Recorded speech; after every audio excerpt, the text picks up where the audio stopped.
Hola, soy Jorge León de Lurtec. Quiero felicitarte por tu interés en ser un experto tecnológico en base de datos SQL. Eso nos motiva a apoyarte. Te doy la bienvenida a esta demo de 1 hora 20 minutos con temas que puedes aprovechar como subqueries, tablas temporales versionadas y utilizando XML en SQL. Temas muy valiosos para que contrastes o aumentes tus conocimientos. Aprovecha esta demo y conoce cómo Lurtec ayuda a muchos profesionales a certificarse a nivel mundial con Microsoft. Si te gusta cómo transferimos el conocimiento, puedes en 4 meses convertirte en un experto, mejorando tu perfil profesional y económico. La demo está ensamblada con temas necesarios para la certificación y son grabaciones de clases en vivo, dictadas por Alexis Segovia, uno de nuestros trainers de Microsoft, quien se basará en el curso Consultando Datos con Transact SQL. Utilizando subquery. Ok. La intención aquí de hacer un análisis de los subqueries es con el propósito de seguir analizando básicamente performance. Entonces, fíjense, tenemos subqueries autocontenidos, dice ahí, self-contained, autocontenido, trabajando con subqueries, escribiendo subqueries escalares, escribiendo subqueries multivalores y así sucesivamente. Dice, los subqueries son consultas anidadas, es decir, un query dentro de un query. Entonces, fíjense, cuando nosotros hacemos un query dentro de un query, sucede lo siguiente. El primer query que se ejecute, él siempre nos va a levantar una tabla virtual en memoria. ¿Ok? Es decir, el resultado siempre de cualquier cosa que ustedes hagan, me explico de nuevo, aquí, por ejemplo, él nos está mostrando esta información. Esto fue un subquery un query que hicimos. Para mostrarnos ese resultado de ese select que está allí, déjenme eliminar esto antes de que se me olvide. Para eliminar esta información, vamos a hacer un query más sencillo, este que está aquí arriba. Fíjense que aquí vamos a hacer un select y él nos lo muestra por pantalla. Para mostrárnoslo por pantalla, él tuvo que subir esto a memoria y posteriormente le dijimos que nos mostrara esa salida. Si no le decimos que no la muestre, de todas maneras está en memoria. Quiere decir que en memoria tenemos una tabla virtual. Como esa tabla virtual que acabamos de crear está en memoria y no depende del database engine de manera directa, sino depende de lo que está en la memoria. En memoria no existen índices, por ejemplo. Y al no existir índices en memoria, si nosotros hacemos un query contra algo que está en memoria, significa que estamos de nuevo probablemente perdiendo o disminuyendo muchísimo el performance dentro del plan de ejecución. ¿Por qué? Porque él va a tener que hacer posiblemente puros productos cartesianos para las búsquedas que se estén realizando. Entonces, subqueries dentro de subqueries, queries dentro de queries, que es un subquery, eso ustedes tienen que analizarlo muy bien, porque eso consume muchos recursos. Entonces dice, los subqueries son queries anidados. No dice que consumen muchos recursos, pero ustedes ya tienen a esta altura del poder tener conocimiento de que vamos a tener probablemente muchos productos cartesianos. Ok, fíjense que dice, el resultado del query interno es trasladado al query externo. Los queries internos actúan tal como una expresión desde la perspectiva de una consulta externa. Es decir, como eso es una tabla virtual, es como que si estuviéramos haciendo una especie de expresión para hacer la búsqueda. ¿Ok? Adicionalmente dice, los queries se dividen en autocontenidos o correlacionados. Y ahorita lo vamos a ver. Los autocontenidos dicen que no tienen dependencia sobre el query externo. Es decir, no hay dependencia directa entre ellos dos. Los queries correlacionados sí dependen de cada uno de ellos. Adicionalmente, los subqueries pueden retornar valores escalares, multivalores o retornar, por ejemplo, una tabla. ¿Qué tenemos aquí en pantalla? Dice, escribiendo subqueries escalares. Aquí en la pantalla dice lo siguiente. Tenemos un select, vamos a ver lo que dice allí, from una tabla, donde el ID de la orden de venta es igual al select máximo select de la función agregada máximo contra la tabla encabezado de la orden, ¿ok? O cabecera de la orden. Entonces, él sobre la tabla principal de las órdenes de venta se va a buscar cuál es la última orden que se ha ejecutado, probablemente, y la va a anexar al query externo. Pero internamente ellas no tienen relación. En este caso no va a haber mucho problema de performance. Por lo siguiente, el query de abajo va a retornar un solo valor. Quiere decir que no va a haber un producto cartesiano involucrado en ambos porque en memoria hay un solo dato. Es como que si estuviéramos pasando un parámetro a la consulta. Entonces, el query externo, en este caso, que va a ser sales order ID, sí va a ser un buen plan de ejecución porque nos estamos trayendo a memoria un solo dato y es equivalente al pase de un parámetro. En ese caso, el plan de ejecución no tiene pérdida. Cuando el select interno, que es este select máximo, retorna valores escalares. ¿Me siguen allí? A ver, todos. Perfectamente, profe. ¿Ah? ¿Se entiende, Rafael? Sí, profe, he trabajado no con SQL Server, pero sí con Oracle esta parte de los subqueries bastante. Ok, perfecto. La mayoría de los conceptos que estamos mostrando aquí aplican a casi todas las bases de datos. A lo mejor el almacenamiento interno y la creación del plan de ejecución difiere un poco, pero en el concepto todos operan relativamente igual. ¿Ok? Entonces dice, los subqueries escalares retornan un solo valor hacia el outer query. Significa que cuando ustedes quieren hacer subqueries, este es un buen tipo de subquery. Cuando están trabajando con retornos escalares. ¿Ok? Puede ser utilizado donde sea, dice. La expresión que estemos trabajando con un simple valor. Es usado en el select, es usado en el where y así sucesivamente. Siempre y cuando retornen valores escalares, probablemente no van a tener muchísima pérdida de performance. Por ejemplo, en el select podrían colocar ustedes, buscar el máximo X de algo que ustedes quieran colocar allí. Eso no tiene peso dentro de lo que estemos realizando. Dice que si el inner query no retorna nada, esto se convierte en nulo y obviamente buscar un nulo le va a dar un resultado que no existe. Ok. Retornando multivalores. Ahora dice, fíjense lo siguiente. Dice, en el where que tienen allí en el medio, dice CUSID in y entonces tiene un select interno que nos va a buscar todos los clientes de México. Ok. En este caso ya no es como un pase de parámetros, porque ya el select de afuera, al retornar no un valor escalar, sino multivalores, significa que va a levantar una tabla virtual en memoria. Y al levantarnos una tabla virtual en memoria, ese CUSIN que tenemos allí va a ser un producto cartesiano del CUSID contra todos los productos que retorne.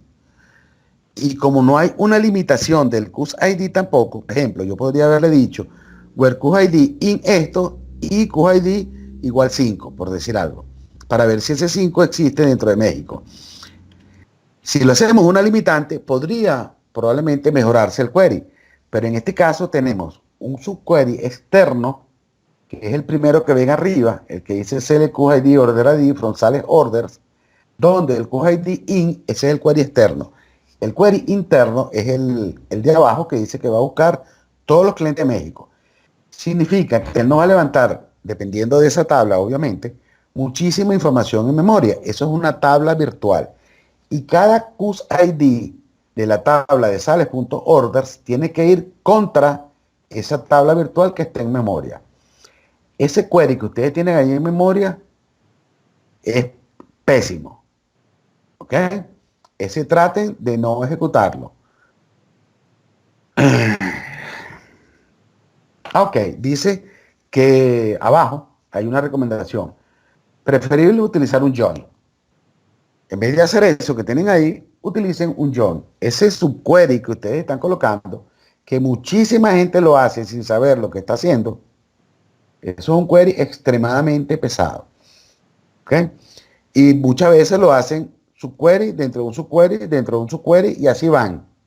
Y no saben que están levantando en memoria miles, millones de registros. Eventualmente puede que se vea rápido, pero el consumo de recursos de memoria es muy alto. ¿Ok?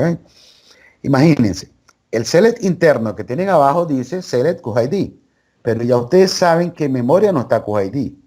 Está todas las columnas de la tabla sales.customers. Posteriormente, el producto, el resultado de esto, va a evaluar de todas esas columnas solamente el QID. Pero está levantando en memoria el query interno toda la tabla de clientes.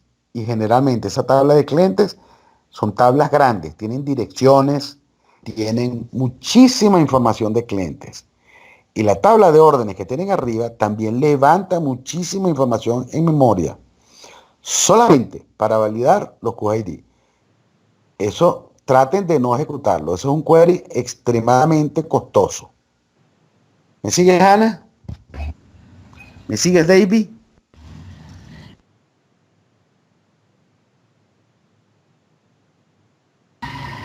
Ingeniero, pero discúlpeme. Perfecto. Entonces, Dígame. ¿cuál sería la mejor forma de poder este ejercicio? No, porque Join. ya, en, ya, Join. en realidad o sea, yo lo tengo metido todo lo que es join, pero como ahí en la empresa ya tienen todo esto, por ejemplo, hoy día también he visto justamente estos subqueries de otros subqueries y Ajá. me pareció pues ya viendo el where nada más me pareció ya un poco, pero no quise meter nada no quise tocar el código, pero sí me vine con esa mentalidad y justamente hoy día estaba tocando ese tema. Me parece interesante. Ok, entonces fíjense, cuando estén trabajando con subqueries, tienen que saber exactamente qué es lo que están viendo y qué es lo que están analizando.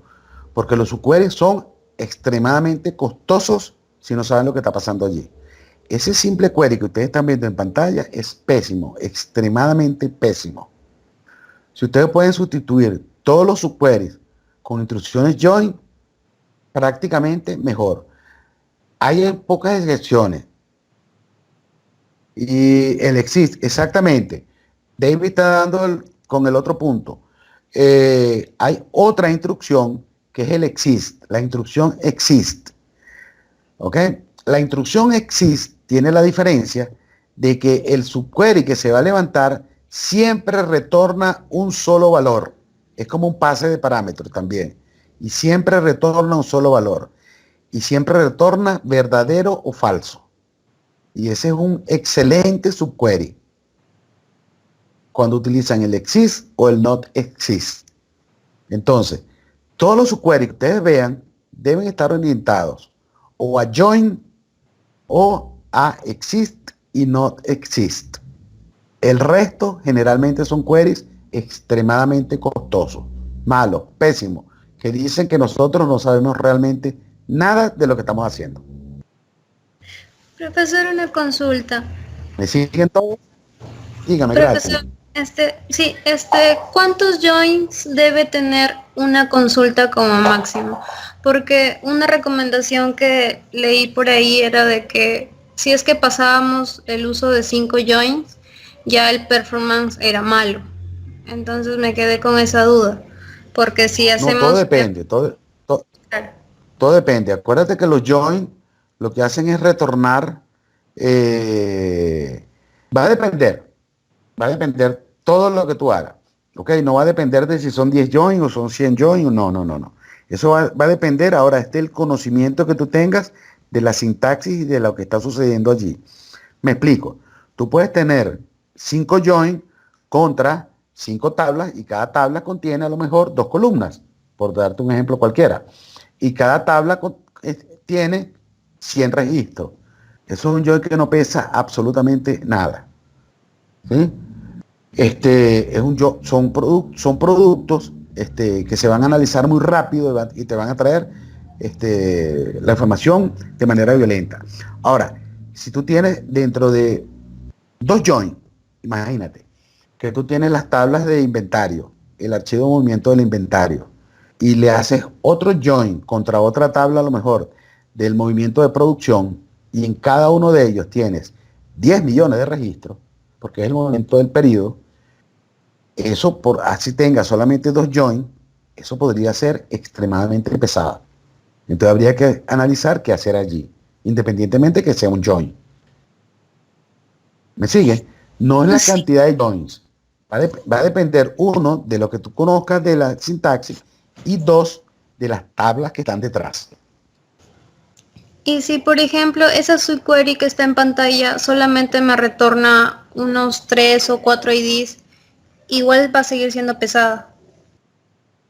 Me va a crear un producto cartesiano de 3 registros, a lo mejor de cliente, contra 1000 registros de las órdenes, ¿sí? Esos 3 registros por los 100 registros me va a quedar 300 recursos de memoria con todas las columnas ahí asociadas, ¿no? Entonces, eso podría ser pesado o podría ser leve. Lo importante es que conociendo cuál es la lógica de lo que nosotros deberíamos hacer, conociéndolo conceptualmente, decidimos de entrada, independientemente que me vaya a devolver uno, dos o tres, hacerlo de otra manera. Ah, ok, entiendo. Gracias, ¿Sí? profesor. De nada.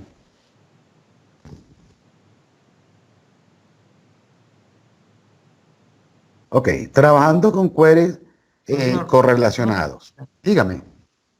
supongamos que en una tabla yo tengo que identificar en una misma tabla, tengo el código de ID persona e ID vendedor, ID cliente y ID vendedor. Y ambos están registrados en una tabla persona, tanto los clientes como el vendedor. Cuando yo quiero Okay. hacer o identificar el nombre de esa persona y del cliente, ¿es óptimo hacer un join por cada uno? Es decir, un join por la persona, otro join por el vendedor. ¿Es práctico así? Ok, todo va a depender. Por Porque ejemplo, me dirijo a la tú misma tienes el tabla. código del cliente.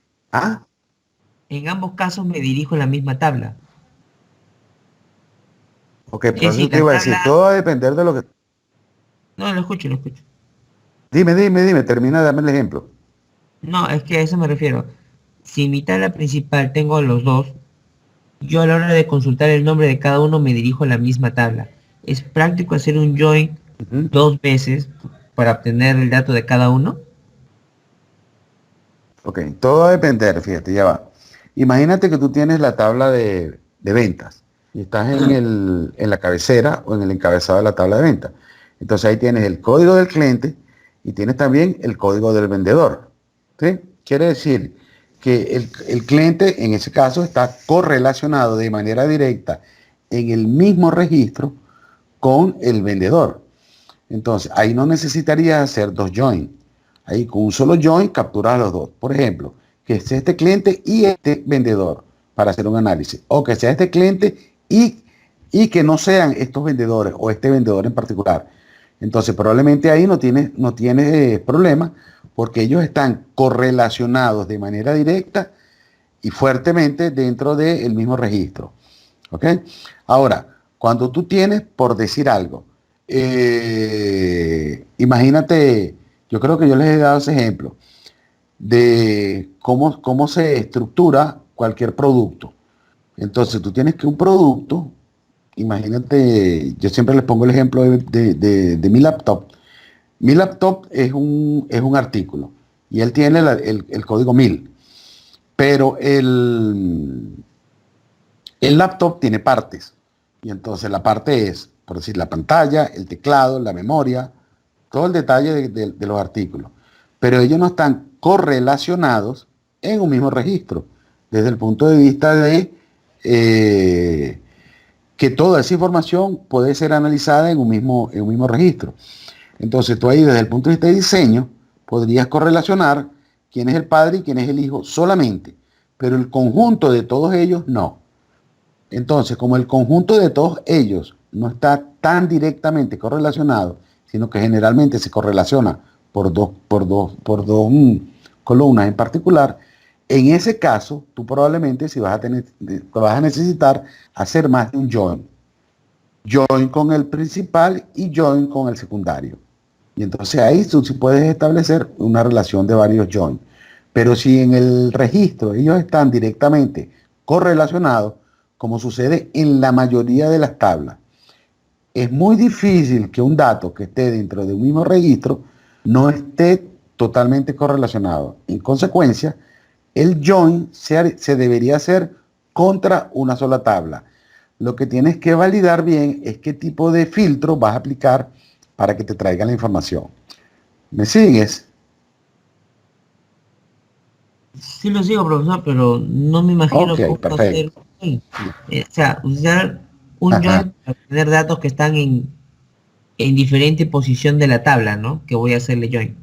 Porque una cosa es Por buscar el eso, en like. diferentes columnas, pero no importa la posición. La posición no importa. Y no importa por lo siguiente incluso. Tú creas una tabla que diga código de inscripción y así vas creando muchas columnas. Internamente no se graban en el orden en que tú lo estás viendo en pantalla. Ellas se graban de manera diferente. Por ejemplo, todo lo que sea varchar o variable, mejor dicho, va en una posición. Todo lo que sea fijo va en otra posición. Y dentro de lo que sea fijo que permite nulos va en otra posición. Y de lo que sea variable con nulo va en otra posición. Porque internamente él tiene que garantizar que el espacio de almacenamiento sea el correcto y cuando vaya a hacer las búsquedas sea lo más rápido posible. Entonces, por ejemplo, todo lo que es fijo va en una sola área y todo lo que es variable va en otra área. Y también ella se diferencia por el manejo de los nulos, por decir algo. Entonces, las posiciones no influyen para el análisis que tú vayas a hacer externamente en tu select. Tú puedes decir en el where cuando el código de vendedor sea tal y el código del vendedor sea tal. Y él te va a traer la información.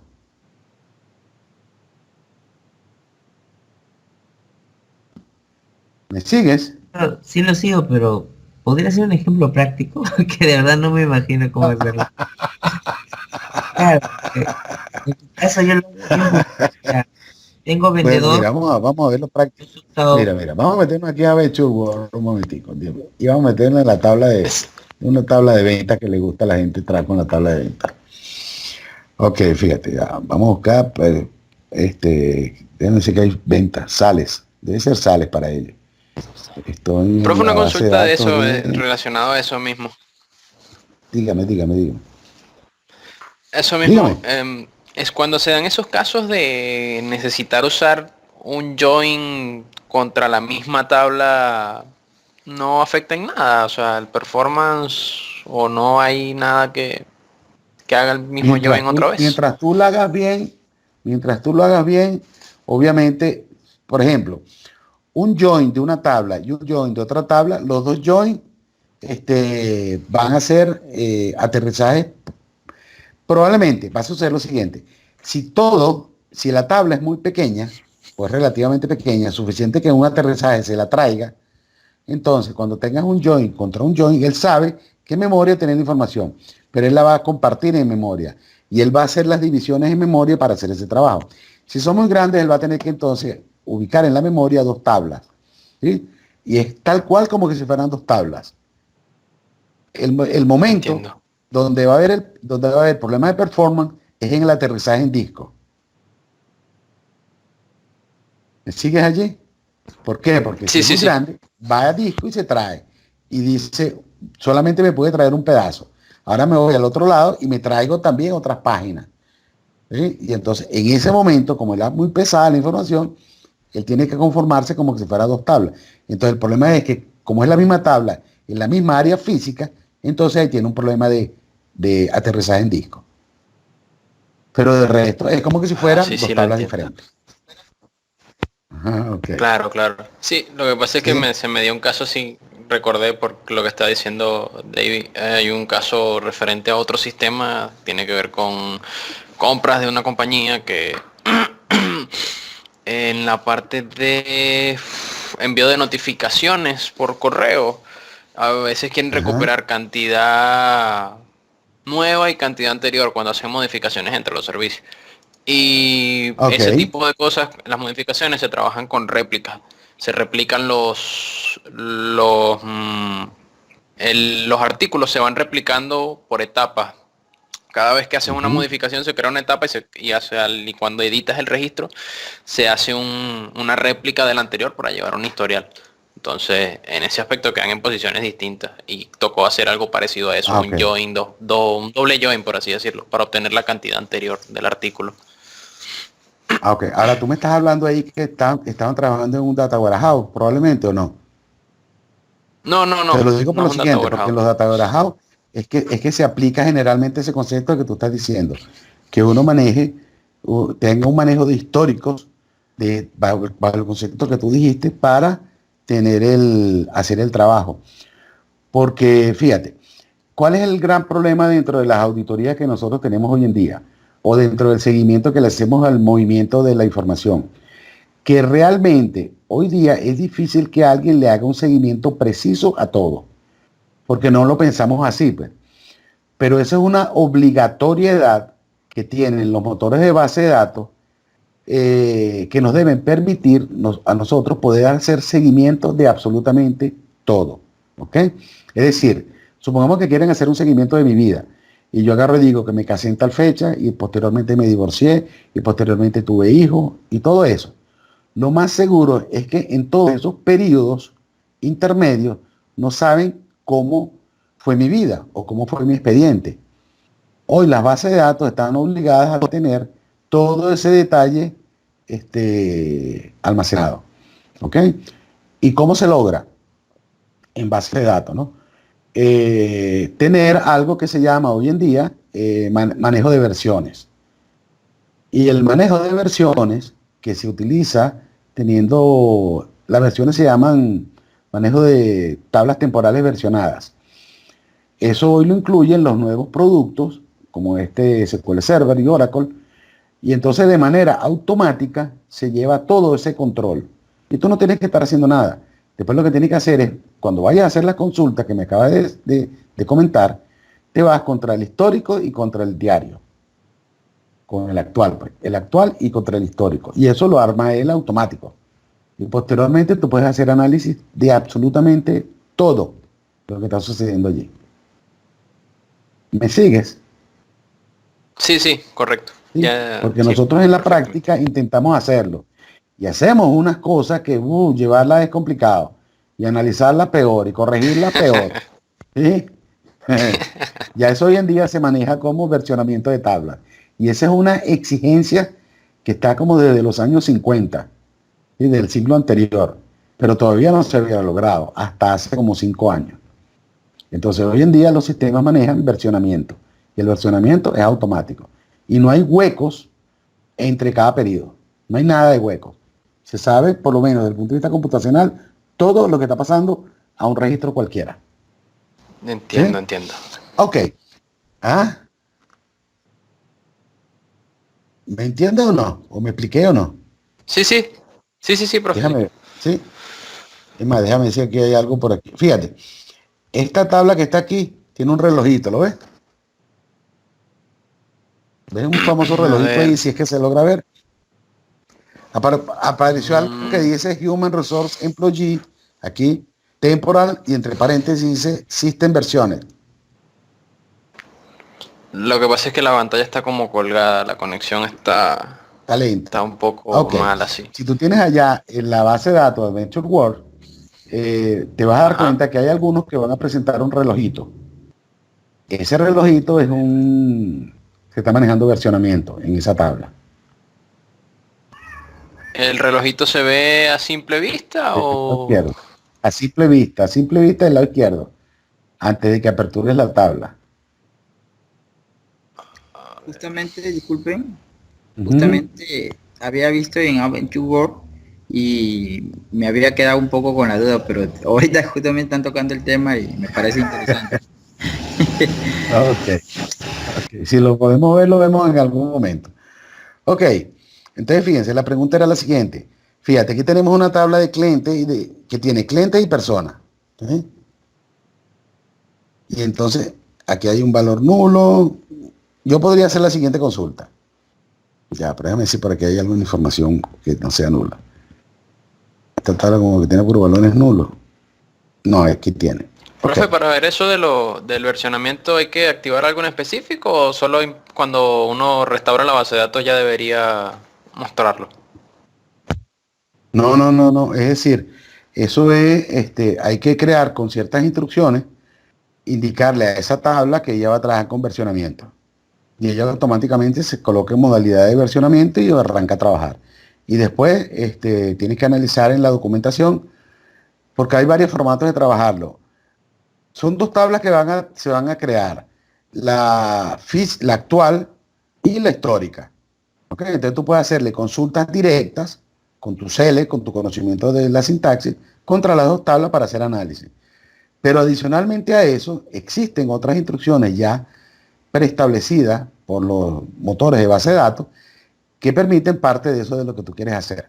Entonces habría que irse a la documentación también de cuál es la nueva sintaxis para hacer análisis en estas tablas versionadas.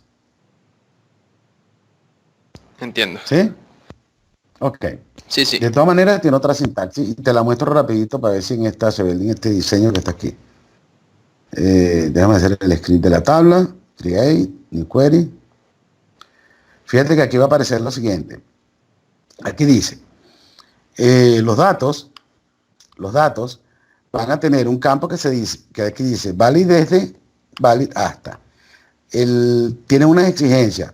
La columna debe ser del tipo datetime 2 para poder él trabajar a nivel de segundos con una precisión determinada, para poder encontrar con esa precisión que ellos obligan a tener todo el control de lo que está sucediendo. Hay que indicarle cuál es la línea que siempre lleva el control de inicio de una transacción, cuando se modifica, cuando se elimina, todo. Entonces aquí dice, se genera este valid from va a ser mi columna de inicio de control. Y este valid to y esto es cualquier nombre, ¿ok? Tú le puedes poner el nombre que tú quieras. Y este va a ser siempre la línea del registro final. Entonces, cada vez que tú hagas transacciones, él ya sabe que automáticamente tiene que estar trabajando en este rango. Adicionalmente a este valid from y valid to, tiene otras características. Tienes que decirle, vamos a buscarlo por aquí abajo, a ver si lo tiene. Tienes que indicarle cuáles son las columnas que van a entrar en ese trabajo. Y eso se informa a través del periodo para el control del sistema. Entonces, lo que nos están diciendo es que estas son las columnas que van a tener todo el control. Teniendo esas columnas el control, le tienes que activar el versionamiento, porque tú eventualmente dices, oye, ya no quiero, a lo mejor estaba haciendo auditoría solamente. Entonces dice, ya no quiero tener más versionamiento. Y lo pones en off. Por aquí le está diciendo, activa el versionamiento. Y la tabla que tú quieres controlar, el versionamiento, le das el nombre. Entonces, en esta tabla de manera automática se va a comenzar a versionar todo. Por aquí debe estar, déjame ver. Bueno, la que estaba viendo era la de personal. Pero esta pertenece person temporal. No, la llamamos history, ya la buscamos mal. Vamos a buscar dónde estará esta history. ¿Será que ya la apagaron que no se ve? ¿O estará aquí el mismo enlazada? Está enlazada aquí. Él la enlazó directamente como que si fuera una columna. Si la muestro como script, fíjate que la columna de control tiene toda la información de qué va a suceder en esa tabla. Tiene todos los datos. Y además de eso, tiene también los datos de control. Entonces, si yo le doy a esta tabla histórica una consulta, ella va a comenzar a mostrarme si es que grabaron datos, ¿no? No han hecho nada aquí. Déjame ver si hay otra por aquí. Aquí hay una de Human Resource. Vamos a ver si esta de Human Resource tiene datos. En el histórico, ahí se han hecho datos. No he probado, simplemente las aclaro. Ahí se va a ir viendo todo el movimiento. Y entonces, en la tabla original va a permanecer siempre lo actual. Pero en el histórico va a permanecer todo lo que sucedió con esos registros. Cuándo inició, cuándo finalizó algo, cuándo volvió a iniciar, cuándo finalizó. Tienes el control exacto de todo lo que está sucediendo. Y ella lo hace automático.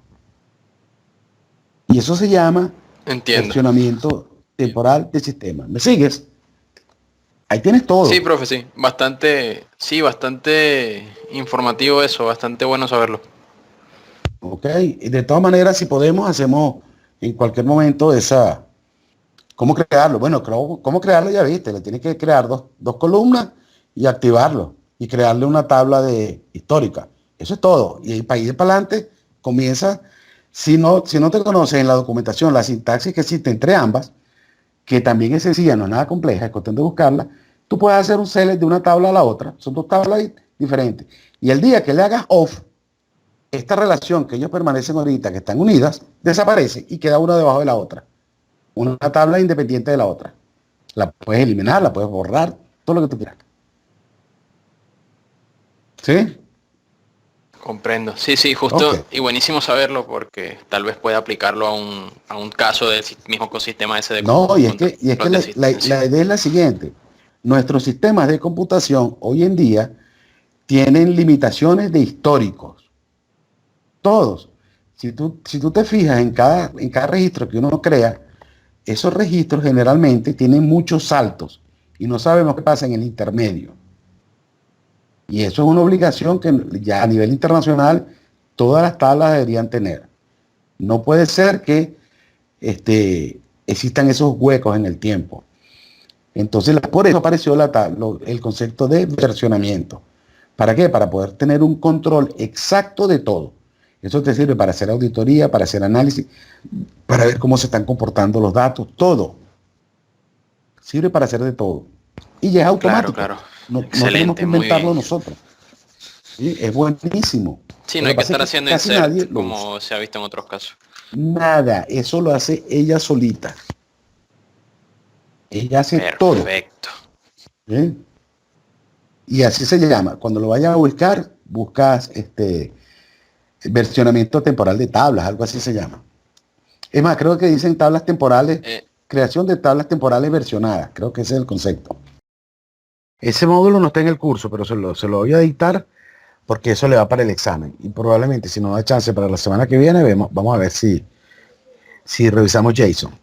Entonces dice, utilizando el tipo de datos XML, extrayendo XML, utilizando la cláusula for XML, haciendo un threading. Un threading es hacer una reinversión de XML hacia archivos planos, ¿ok? Registros básicamente, utilizando OpenXML. Aquí se coló la parte de introducción a query, creando XML y esquemas de XML. Ese otro último no lo vamos a ver. Ok, vamos a hacerlo directo del ejercicio.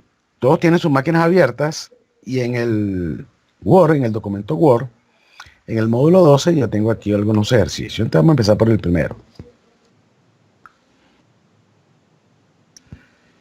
Y vamos a iniciar con el famoso query.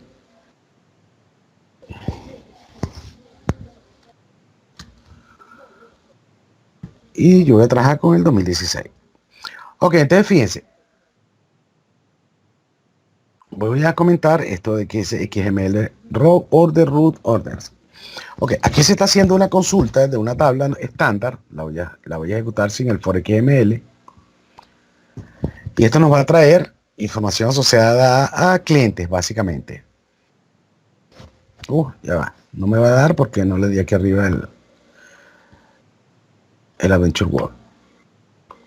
A ver si lo vamos a ejecutar.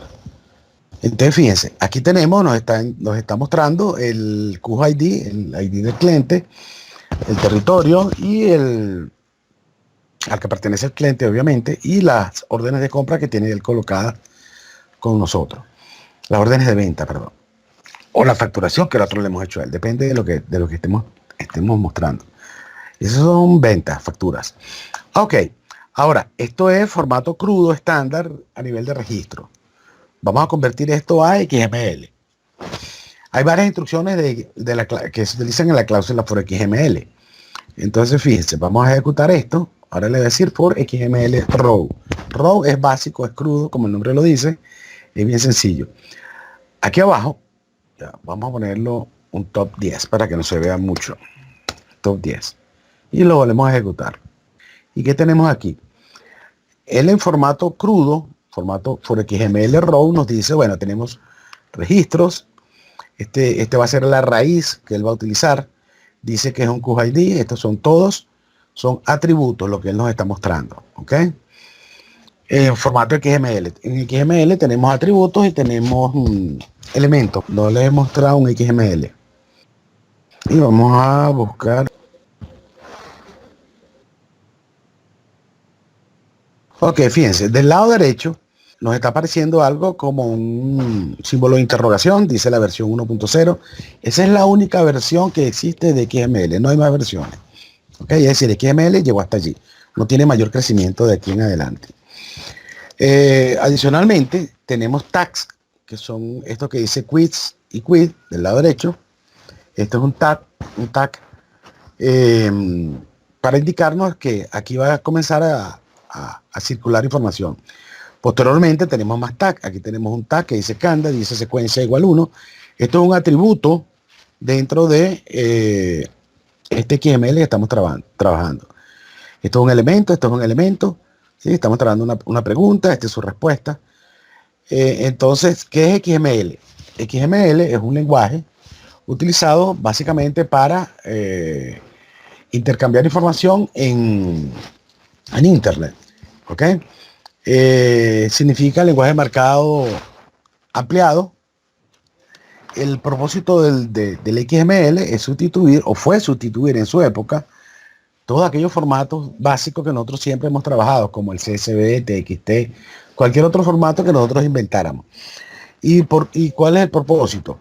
Que en Internet nosotros no podemos estar trabajando con archivos planos desde ese punto de vista, de TXT, CSV, etcétera, porque sería muy difícil procesarlos del lado del receptor.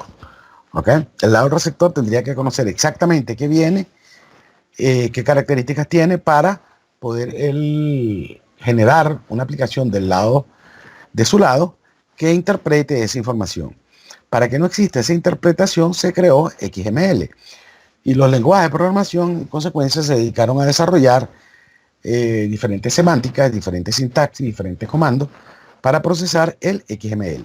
Teniendo eso en cuenta, entonces vámonos de nuevo aquí a la instrucción. Entonces, fíjense, tenemos la cláusula for XML row, que es la básica. Nos va a dar un formato plano XML que consta de puros atributos. Tiene un row inicial, porque no tiene ninguna raíz que le hemos creado. Y él está mostrando la información de esa. Vamos a seguir mejorándolo y le decimos, queremos que me incluya un order. Vamos a ver qué hace ese order. Lo ejecutamos de nuevo. Y ahora el row fue eliminado. ¿Sí? Tenemos un order de inicio y aquí tenemos el cierre del tag. ¿Okay? Este es el inicio del tag y este es el cierre del tag del cual hemos venido trabajando. Lo vuelvo a cerrar. Voy a cerrar este que está aquí también. Y le vamos a decir que le cree una raíz. Si lo ejecutamos, lo mostramos. Ahora fíjense, ya parece más un XML. Tenemos una raíz, abre y cierra. Y tenemos tags de órdenes en particulares que nos está indicando el cliente, el territorio y el ID de la orden de venta. Esto debemos seguirlo mejorando. Cada cláusula de for XML ustedes tienen que irla probando para ver hasta dónde pueden llegar con ella. Por ejemplo, yo le podría decir elements, ahora sí. Y entonces nos dice lo siguiente. Fíjense en lo que se acaba de convertir. Ahora tenemos puros elementos. Tenemos la raíz, órdenes, una orden en particular que pertenece a un cliente, a un ID, y tiene a un ID de territorio y tiene el ID de la orden de venta. ¿Okay? Ya hemos mejorado notoriamente nuestra generación de XML. Ya esto prácticamente cumple con todas las características de lo que se necesita en un XML. Los atributos deben venir entre comillas, debe tener una raíz. Lo que le faltaría básicamente es decirnos que está versionada y entonces eso nosotros lo podríamos agregar vía programación. Versionadas que le coloquemos lo que dice aquí. XML versión 1.0. ¿Okay? Sin embargo, hoy día eso ya no preocupa, porque los lenguajes de programación ya leen de manera directa ese tipo de instrucciones. Pero ¿qué más le podremos anexar aquí? Si mal no recuerdo, esquema, ¿sí? Esquema. Entonces, ¿qué hace el XML? Que está creando un XSD, esto que tienen aquí arriba, que está informando las características de ese XML, bajo qué estándares está trabajando, pero lo más importante para nosotros es que nos dice que CUSID es un entero, territorio ID es un entero y order ID es un entero, que eso nos sirve a nosotros eventualmente para interpretar los datos de lo que estamos procesando. Si nosotros no se los colocamos, en general eso sería un string, lo que nosotros estaríamos capturando. Entonces, con el esquema, ya nosotros podemos controlar absolutamente todas las características de lo que está sucediendo. Sin embargo, déjeme revisar algo. Déjeme revisar lo siguiente. Estamos en la tabla de Customers. Déjeme ver la tabla de... Estoy en Adventure Wars 2016. Déjenme ver la tabla de Customers. Esto es Sales Customers.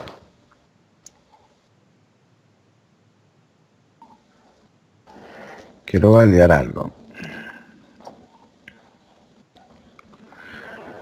Esto es no nulo, nulo, nulo, nulo. Ok.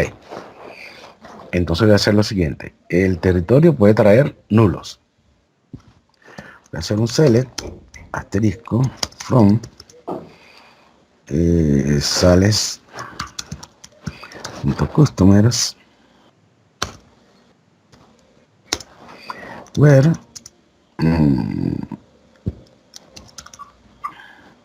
territorio ID is null. No hay ninguno. Vamos a hacer algo.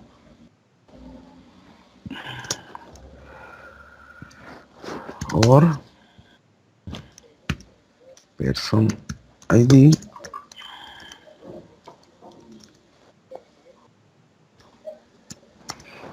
is null, or store ID is null.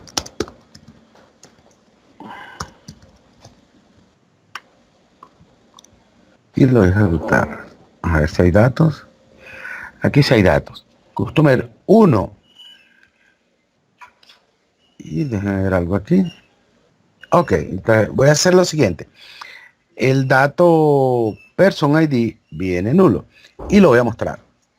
Coma. Déjenme ver en cuántos trae nulo. Serán todos.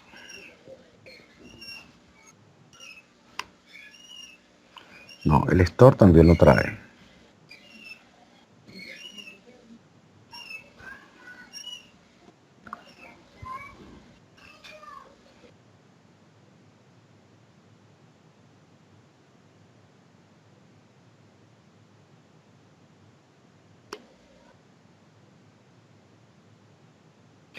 Quiero hacerles una prueba para que vean algo. Aquí. Null store ID. Ok. Le voy a poner where.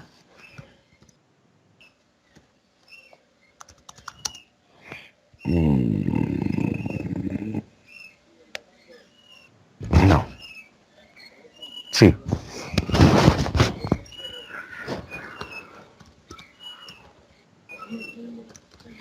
Customer ID mayor a 699.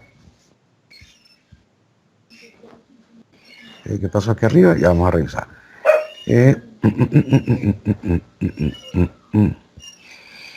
Ok, aquí arriba yo te voy a colocar el person ID y el store ID. Y customers where from on and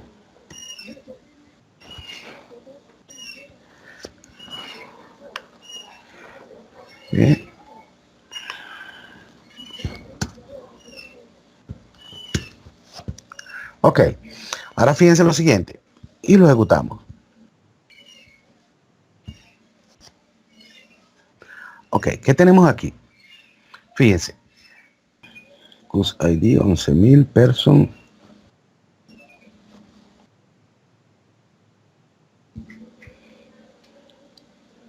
Cusco ID, top 10.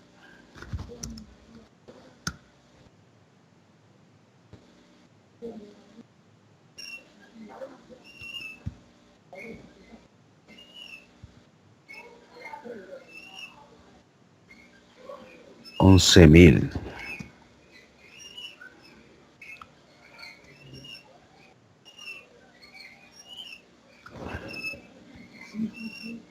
Está poniendo música también. Cus.customer ID mayor a 699. Order by Customer ID. Ascendente, que es el estándar.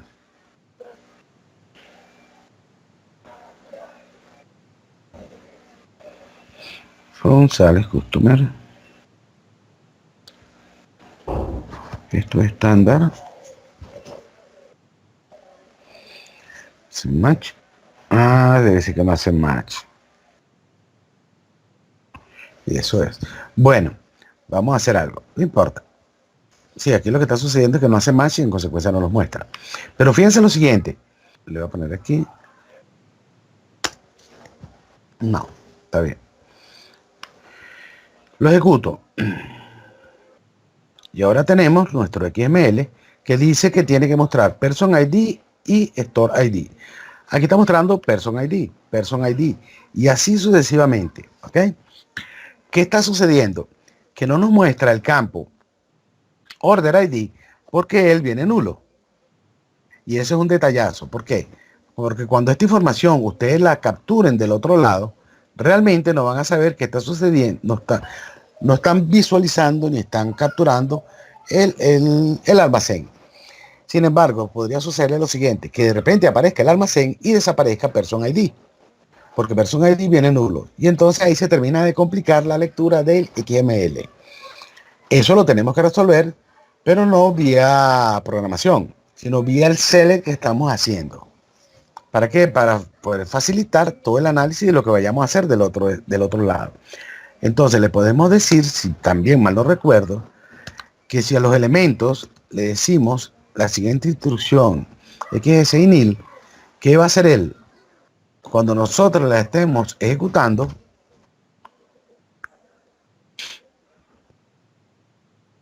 me va a mostrar aquí abajo y me dice, el Store ID existe, pero tiene un valor nulo, ¿ok? Nulo true. Si él no fuera nulo, automáticamente me traería la información. Entonces esto de manera directa nos va a permitir a nosotros identificar todos los campos que nosotros tenemos y si en ese momento son nulos bueno, si trae información la muestra. Si es nulo, entonces nos indica con este true de que ahí tenemos problemas. ¿Ok? Entonces, el XML es bien sencillo. La cláusula es muy sencilla.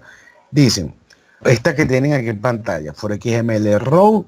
Entonces tenemos el order, el root, y le estamos diciendo, transforma esto en elementos, muéstranos los valores nulos, las columnas que traigan información nula, y adicionalmente, infórmanos de cuál es el esquema de trabajo que tenemos para poder identificar todos los tipos que están viniendo en ese producto, ¿okay? En ese resultado que ustedes tienen. Entonces, ¿cuál es la idea de XML? Que del lado del cliente, con sintaxis igual que nos permita leer XML o sintaxis parecida, mejor dicho, nosotros podamos entonces extraer esa información sin ningún problema. Y no tengamos que estar trabajando con archivos del tipo texto que vienen separados por comas, separados por lo que a ustedes se les ocurra, tienen diferentes campos. Eso es bastante difícil procesarlo en Internet. Actualmente el estándar tiende a ser no XML, sino tiende a ser JSON. Sin embargo, tienen que trabajar con los dos, porque son los que están en el mercado. ¿Qué significa JSON? JSON, esto es JavaScript Object Notation, ¿ok? Notation. Object. Este objeto en JavaScript, en formato JavaScript, eso está serializado bajo JSON. No es que sea JavaScript de manera directa, eso está serializado bajo JavaScript. Ahora, ¿qué es esto? Esto también es una serialización. Esto que estamos haciendo aquí, estamos llevándolo a XML También es una serialización. Cuando ustedes le dicen que serialicen algo, simplemente es cambiar de formato. Entonces aquí estamos cambiando a XML y si nos da chance vamos a ver la semana que viene JSON. Les traería algunos ejercicios de JSON para que ustedes los hagan o para que los visualicen. ¿Qué más les puedo decir aquí? Ok, ¿por qué XML está dejando de usarse? Porque XML contiene mucha metadata. Y entonces la metadata al viajar por internet también pesa y lo que hacen es ponerla más ligera a través de JSON. JSON es un formato del tipo diccionario. Un diccionario. Este diccionario básicamente es una clave de valor. Clave, valor. ¿Ok? El valor igualmente se puede convertir en una clave de valor. Y así sucesivamente se puede formar una jerarquía. Déjenme ver si Wiki pueda que tenga algún formato JSON.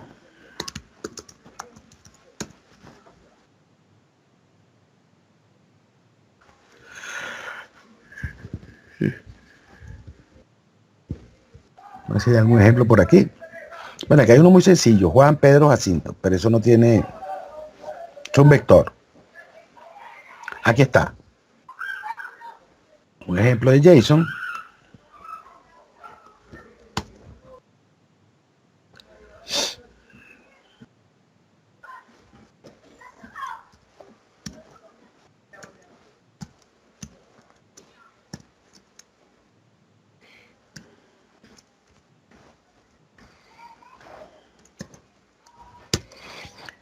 Fíjense que tienen una clave, un valor. Una clave, un valor. Aquí, ¿qué hicieron? Una clave puede tener múltiples valores. ¿Ok? Va a depender cómo usted lo haga. Perdón, en este caso no tiene múltiples valores. Tiene clave de nuevo, valor. Aquí sí le agregaron, tampoco. Pero pueden convertir el valor en clave de valor y así sucesivamente pueden hacer jerarquía. Y entonces de esta manera ustedes están obteniendo una otra forma de envío de información bastante sencilla. También la sintaxis ya está preparada para leer eso que tienen ustedes allí y es de lectura bastante cómoda. Es más ligero que el XML que tienen que conocer, perdón. Ok, entonces aquí de nuevo tenemos for XML row, tenemos order para darle un encabezado a todas las etiquetas que ustedes vayan a tener. Tienen un root que es el origen de ese XML. Tienen elementos, estamos transformando esto en elementos, ya no son atributos. Tenemos el control de los nulos y tenemos el XML esquema. Ok, seguimos. Si tienen preguntas me van deteniendo, si no yo sigo avanzando. Tenemos el XML auto también. El XML auto yo lo voy a ejecutar a ver qué trae. Este XML auto, aquí tenemos la misma tabla de clientes, la tabla del encabezado de órdenes de ventas y se va a hacer un cruce. ¿Qué tenemos aquí? Fíjense. Aquí ya me dio un formato de manera directa. Me dice Customer ID y el Account Number. Entonces me está mostrando como atributos el código del cliente y el número del cliente. Y como elementos nos está mostrando el encabezado o la cabecera de la orden. Y en la cabecera le está colocando el ID del cliente repetido, la orden de venta y el estatus de la venta. Bien sencillo utilizar, fíjense. Voy a cerrar todo lo anterior.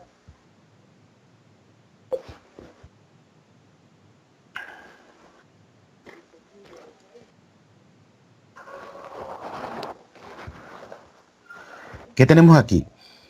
Este es otro formato de la cláusula for XML. Entonces nos está diciendo un auto. Este auto nos está creando atributos y elementos de una vez. ¿Ok? ¿Cómo lo hace él? Él decide lo siguiente. Aquí tenemos las tablas que vamos a trabajar. De las tablas, él se toma de los alias de las tablas, cuál es los tags que él va a utilizar, ¿ok? De ahí es donde él extrae esa información. Pero, ¿cómo hace él para decidir cuáles son los atributos y cuáles son los elementos? Fíjense, la primera columna del select decide cuál es la tabla que nos va a traer nuestros atributos. Si yo en este momento, por ejemplo, cambio este order header, lo quito y lo coloco adelante, ambos son Customer ID. Pero ahora la tabla que está privando para los atributos es Order Header, que es la tabla de encabezado de órdenes de venta. Si lo vuelvo a ejecutar y lo mostramos, ahora ¿qué dice? Quien domina los atributos es la tabla Order Header. Y en consecuencia, todas las columnas que ustedes coloquen allí que tengan que ver con el encabezado de la orden, él las va a colocar como atributos. El resto lo va a colocar como elementos. ¿Ok? Pero esta tabla en particular tiene este cliente y tiene estos datos de la venta que hizo. Como elementos, él no puede tener más de un cliente, obviamente, porque él está amarrado a un solo cliente. Por eso nos muestra un registro. ¿Ok? Entonces, aquí lo que hicimos fue un cambio de la presentación, a nivel de presentación, nuestra salida. En la práctica, obviamente, esto debería estar en el orden que ellos lo colocaron. ¿Por qué? Porque un cliente puede tener muchas órdenes. Una orden solamente está amarrada a un cliente. ¿Ok? Ok, ¿qué más podemos hacer aquí? Y de nuevo se las muestro para que no se les vaya a olvidar. Entonces, fíjense, el CUS es el alias de las tablas, es lo que va a utilizar él como el tag. Y los atributos los va a capturar él con base a la primera columna que aparezca en el select. Y entonces él nos muestra este trabajo. Adicionalmente, le voy a quitar ahorita esto porque esto se ve aquí redundante. Lo voy a quitar, lo dejo por aquí lejos. Para que no se les olvide. Y verifiquemos qué tenemos aquí. Si lo volvemos a mostrar, ahora tenemos el cliente, su número de cuenta y los datos de la orden, sin necesidad de estar amarrados al cliente, mostrar el dato cliente. A esto también le podemos decir, por ejemplo, vamos a verlo de nuevo. Aquí tenemos puros tag. ¿Ok? Abro y cierro tag, abro y cierro tag. Pero le podríamos colocar, vamos a verificarlo, un root, una raíz. Y en esta raíz le podemos indicar, vamos a ver si esto lo permite. Sí.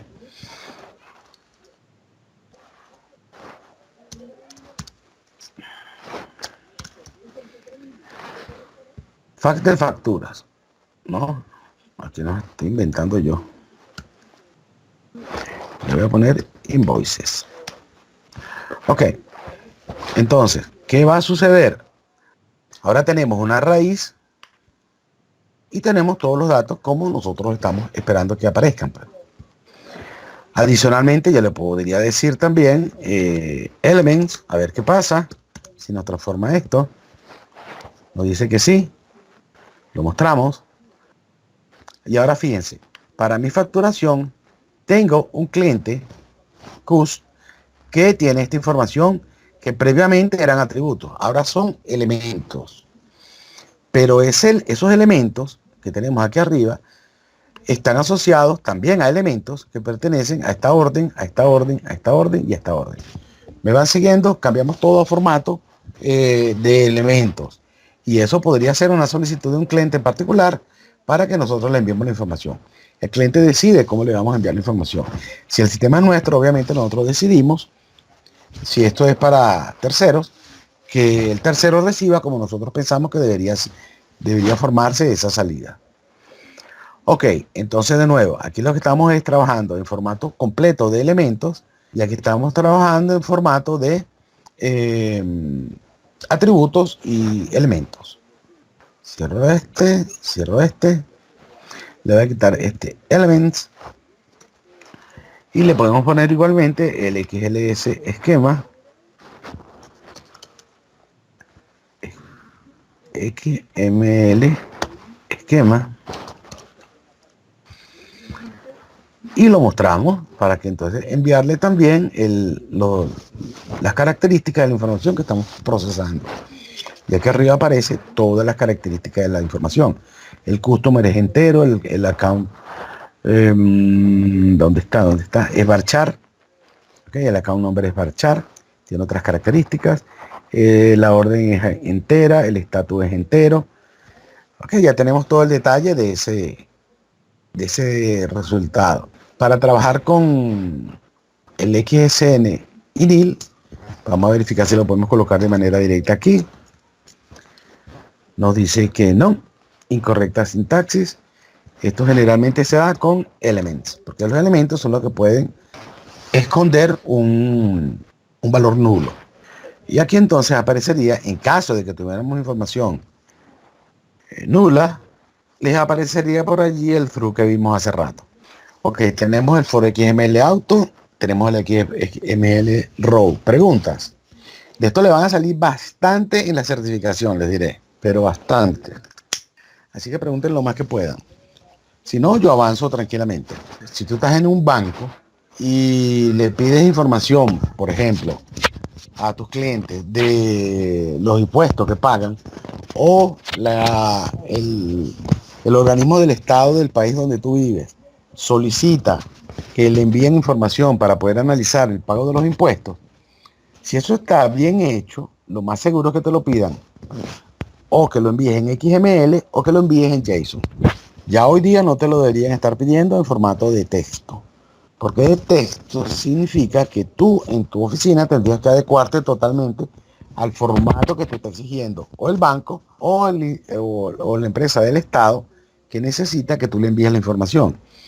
Él simplemente te dice, eso va en formato XML y envíamelo, por ejemplo, en elementos o en atributos o con estos atributos y hasta allí. O te envía un ejemplo de cómo él lo quiere. Tú se lo generas y se lo envías al cliente, se lo envías al estado, se lo envías a quien lo necesite. Entonces, hoy día te vas a encontrar en las organizaciones que el uso de XML y JSON es fuerte. ¿Sí? Es bastante fuerte. Es decir, tienes que conocer cómo generar XML, cómo leer XML, cómo generar JSON y cómo leer en formato JSON. Hoy ese es un estándar. Todo lo que viaja por la red, todo, absolutamente todo, viaja en un formato diferente a texto, a .txt, a .csv. Todo viaja serializado. Todo viaja o bajo XML o bajo JSON. No viaja en otro formato. ¿Me sigue? Cada vez que tú levantas una página, esa página detrás tiene que estar viajando en alguno de los dos. ¿Me va siguiendo, Garner? Sí, me quedó perfectamente claro. Justamente tenía esa duda, pero ya.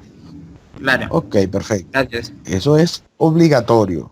Tú tienes que trabajar bajo ciertos protocolos y esos protocolos te van a exigir la serialización que ellos requieren. Ok. Seguimos entonces. Ya vimos for XML row, for XML auto. Y recuérdense que eso les va a salir bastante en el examen.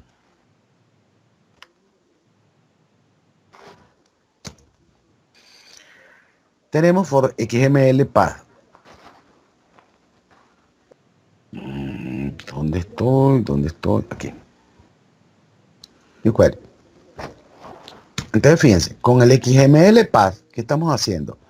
Aquí dice, ya estas son otras tablas, person.person contra el empleado en recursos humanos.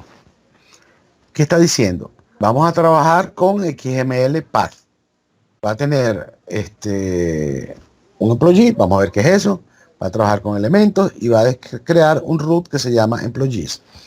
Pero fíjense lo siguiente, aquí dice, el entity ID, él quiere que tenga un alias que se llame @employee ID. El nombre va a ir en empleado ID /first y el last name va a ir también en employee name, y last. Vamos a ver qué es esto.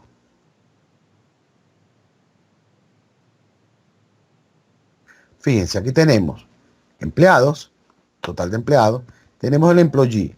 El employee, él nos lo está colocando aquí, ya no lo está tomando de este PP que teníamos anteriormente, el alias. Le estamos indicando cuál va a ser los tags que vamos a utilizar. Nos lo está diciendo la cláusula for XML path. Adicionalmente, nos está informando que tenemos un root employee, que ya lo vimos, y todo lo vamos a traer como elementos. Entre comillas, elementos entre comillas. ¿Por qué? Porque aquí dice employee ID, que es un atributo. Entonces, esta cláusula que tenemos aquí nos está diciendo que esto va a ser un atributo. Y lo estamos colocando en esta área. Entonces, para el empleado 277, él va a tener un nombre. Fíjense que ambos tags, estos son tags, los que están viendo aquí, inician con employee name. Y el segundo tag que va a utilizar va a ser first y después last. Entonces, nos está diciendo que vamos a tener un tag employee name genérico, grande, que va a incluir un first y un last, donde va a ir el nombre y el apellido. Esto es otra forma de cómo armar nuestra salida, lo que nos están solicitando. Entonces nosotros vía un for XML path tenemos muchísimas posibilidades de nosotros generarlo tal cual nos lo está exigiendo nuestro cliente, ¿ok? O nuestro proveedor, quien nos esté exigiendo esa información. Es una manera bastante sencilla de cómo agregar XML en nuestras salidas. ¿Preguntas? Seguimos.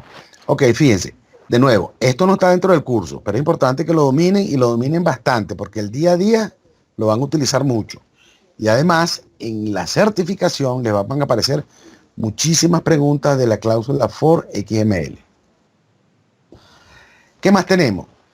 Ok, fíjense, puede suceder que el XML que les estén solicitando sea extremadamente complejo.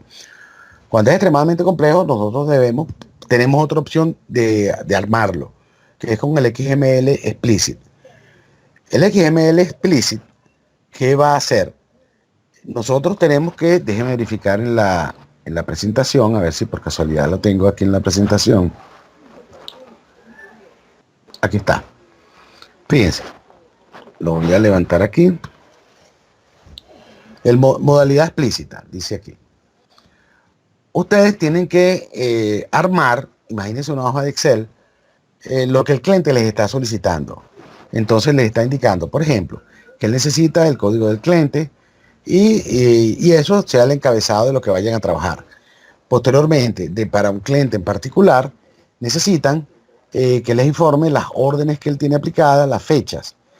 Y dentro de estas órdenes y fechas, que sería el tercer detalle, un detalle ID que él tendrá razón de ser, que conocerá qué es eso, y un P1 que también él tendrá conocimiento de lo que es esto. Es decir, que esto va a ser una cadena que va a ir creciendo, porque es la solicitud del cliente.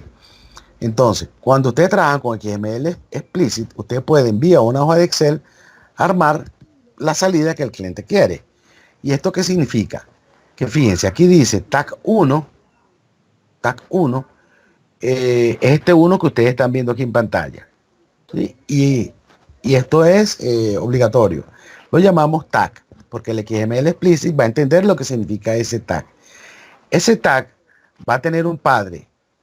Este padre aquí le dice, él no aplica a nadie en la primera jerarquía. Por eso es nulo. Sin embargo, yo necesito que me muestres el ID, el Entity ID, ¿ok? Y me muestres el nombre y el apellido. Luego, me dice en la segunda línea, ok, tú vas a tener el 2 as tag, pero el 1 as parent. Es decir, este 1 que... me fui. Este 1 que tienen aquí, este 1, se está relacionando con el anterior. Fíjense que en el tercer nivel, este 2, estas dos columnas, se están relacionando con este 2 que tiene aquí arriba. Posteriormente aquí vendría otro registro y así sucesivamente. Entonces ustedes tendrían que armarlo manualmente toda la salida de XML. Ya no sería un formato como el XML Row o el XML Auto o el XML Path. Ustedes podrían armarlo todo manualmente. Lo que tienen es que llevar la secuencia de lo que dice esta hoja de Excel. Por ejemplo, en el caso 2 sería 2 as tag, 1 as parent. Él necesita el código porque aquí se lo está exigiendo.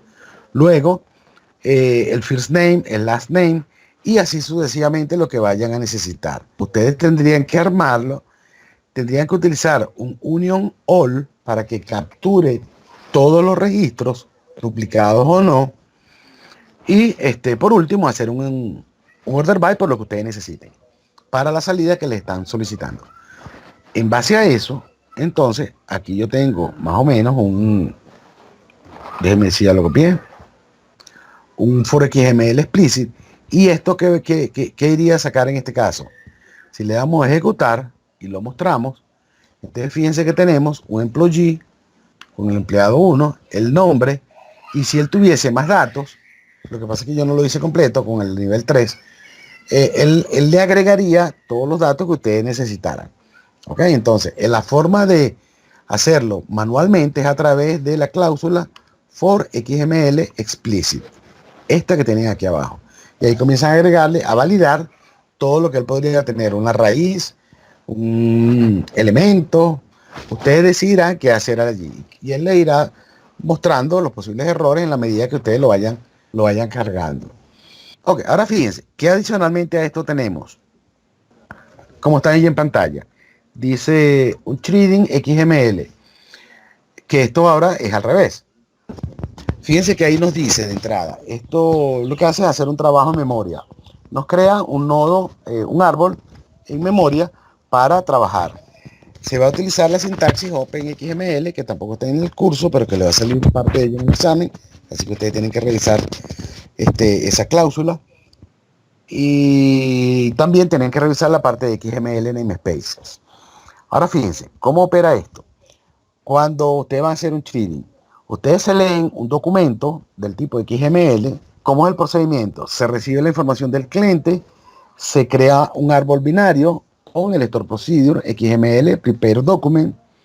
Luego de eso se lee la información con un OpenXML, se extraen las filas y columnas y entonces esas filas y columnas se llevan simplemente a tablas.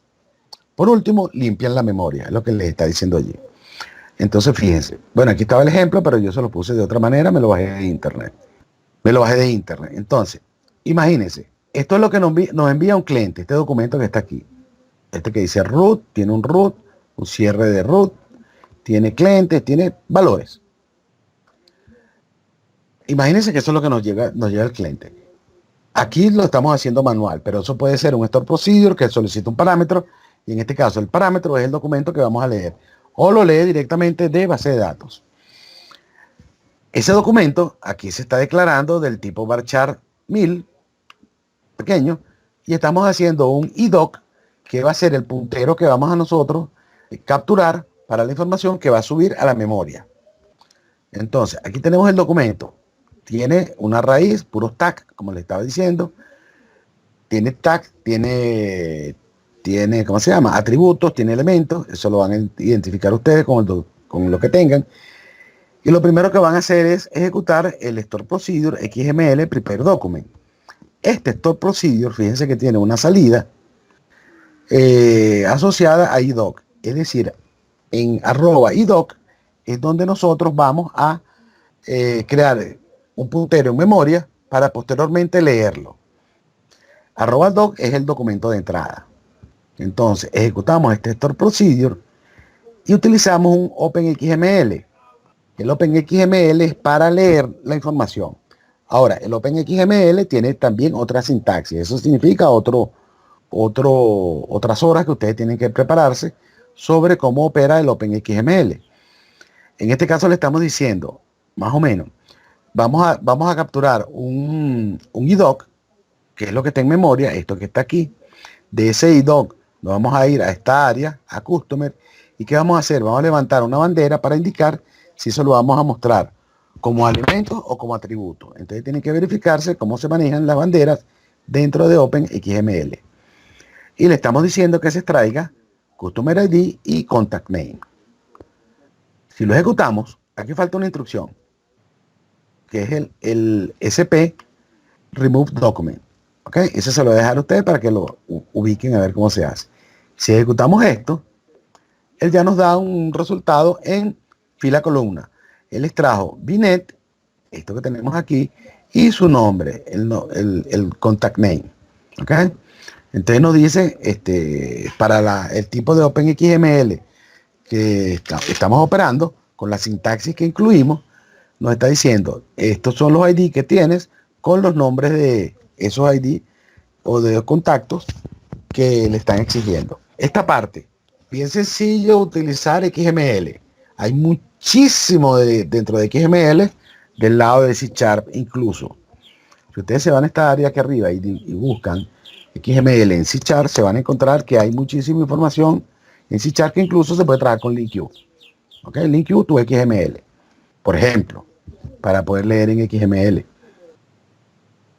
Y entonces podrían ustedes estar trabajando con LinkU para hacer lecturas. Esto generalmente no se usa, no, esto es enumerable, esto es un bar. Hacen un LinkU, fíjense aquí de sencillo, dice from item en la orden de compra, en forma descendente, va a penetrar, se va a traer todos los descendentes de ítem y va a seleccionar los atributos que dentro de los atributos que tenga el número de parte. Y así sucesivamente, no es tan complejo. Obviamente, a lo mejor ahorita lo ven ustedes un poquito complejo con esta instrucción que es del tipo LinkU, porque desconocen C# o el que lo desconozca, ¿no? Habrán otros que sí lo conocen con bastante detalle. Pero entonces existe mucho para XML dentro de C#, como también existe mucho de JSON para C#. ¿Sí? Como usar JSON en .NET fácilmente. Y eso ustedes lo tienen que dominar. Hoy en día ya no existe, o si existe, es algo muy, muy antiguo, que tienen ustedes que trabajar con formateo de serialización, que es clave valor, clave valor, clave valor, clave valor, para poder trabajar en JSON. Y posteriormente, vía lenguaje de programación, déjenme ver si por aquí sale algún... Fíjense que hablan de parseo, ¿no? Parseo es porque estamos serializando. Aquí abajo lo dice, permite serializar y deserializar cualquier objeto desde JSON y viceversa. Var JSON, aquí lo está haciendo la lectura, aquí lo está convirtiendo, JSON convert, lo está deserializando para un tipo de objeto en particular y lo está llevando a formato JSON. Y bueno, tienen una salida allí. Eso habría que verlo, ¿no? Habría que ver cómo funciona, pero eso es el lenguaje de programación, no es del lado de SQL Server. Ha terminado la demo. Espero valores la información entregada. Si lo que viste no lo conocías, es hora de iniciar tu capacitación. Si ya lo conocías, aprovecha para aumentar tu conocimiento y certificarte con nosotros. Pronto, uno de nuestros asesores o yo personalmente te contactaremos vía WhatsApp para presentarte una importante oferta de servicios que garantiza tu crecimiento profesional y un rápido retorno de tu inversión.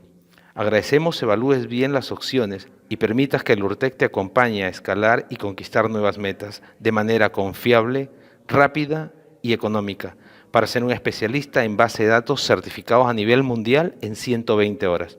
Soy Jorge León, gerente general del Lurtec, y mi pasión es ver cómo escalan nuestros alumnos. Esperamos poder trabajar para ti y ayudarte a alcanzar tus metas.